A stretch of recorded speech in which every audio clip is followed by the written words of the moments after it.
So I used to think that burnout was like just stress. So when the consultants mentioned this thing called burnout to me after 2 operations in 48 hours, I told them both that they didn't know what they were talking about, because burnout wouldn't happen and couldn't happen to someone like me.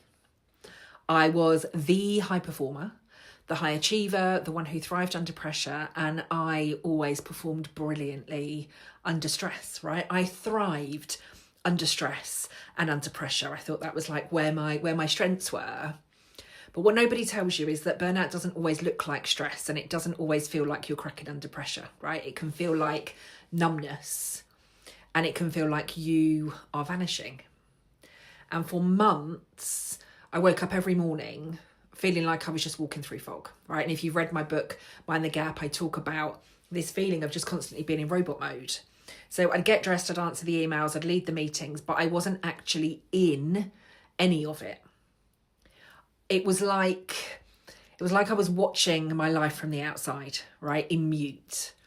And my face was still smiling, my voice was still confident, I looked put together, I looked polished, I looked perfect, and I looked like I had it all together. But inside, it was silence. And I just felt flat and numb and grey. And people kept saying, like, you just need to rest. And I wanted to scream because I was resting and I was still exhausted. And that's one of the parts that nobody warns you about.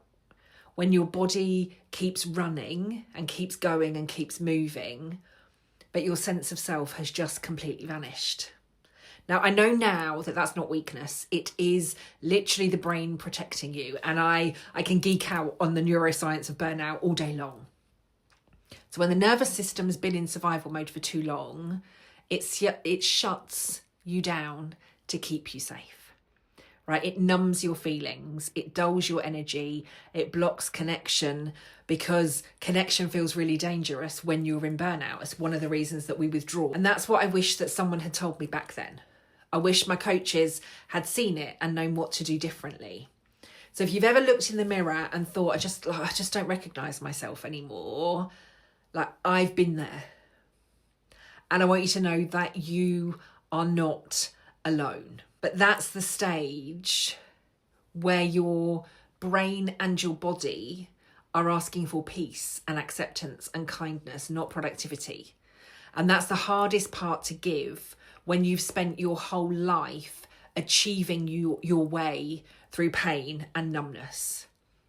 Burnout isn't the end of you, even though it can feel like it when you're in it. It can be the moment that your body finally says, I just cannot pretend anymore. And as terrifying as that feels, that is also where the truth begins.